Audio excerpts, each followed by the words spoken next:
I think इस exam में क्या करना है ये सब बता रहे हैं, क्या नहीं करना है कुछ चीज़ें हैं जो बहुत इंपॉर्टेंट है। पहली चीज़ जो मुझसे गलती हुई कि सिलेबस को बिना समझे properly I stepped into the preparation. तो ये गलती तो नहीं करनी है। पहले सिलेबस उठाएं। मेंस का बहुत ही डिटेल सिलेबस यूपीएससी ने दिया है, हमें ये देखना चाहिए। उससे ये पता चलता है क्या पढ़ना है। अब आता है सवाल कितना पढ़ना है। जैसे अगर मैं एग्जांपल दूं, पॉलिटी में फंडामेंटल राइट्स एक टॉपिक है। फंडामेंटल राइट्स पे एक बुक भी हो सकती है, आप एक आर्टिकल पे एक बुक लिख सकते हैं। तो हमें कितना रिक्वायरमेंट है उसके लिए प्रीवियस ईयर क्वेश्चंस देखो। तो सिलेबस बताता है क्या पढ़ना है, प्रीवियस ईयर क्वेश्चन बताते हैं कितना पढ़ना है, कितना रिक्वायरमेंट है। ये दो चीज़ों के बाद तीसरी चीज़ आती है बेसिक्स। एंड बेसिक्स के लिए आई थिंक एनसीईआरटी से बेहतर कुछ नहीं है।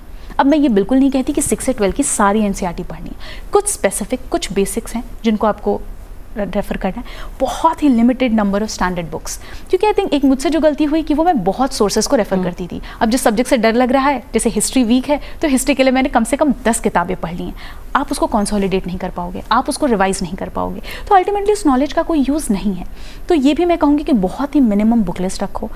आई थिंक पढ़ने से ज़्यादा इंपॉर्टेंट एक रिपीटेड रिविजन स्लॉट, कि हर 10 दिन बाद, 10 दिन नहीं तो 20 दिन बाद मैं 1-2 दिन का स्लॉट, कि पिछले 20 दिन में जो पढ़ा उसको मैं रिवाइज करके उस पर एक टेस्ट सॉल्व करके और तब मैं आगे बढ़ूँ। तो ये कुछ चीज़ें हैं जो मुझे लगती हैं रिक्वायर्ड हैं इस फील्ड में।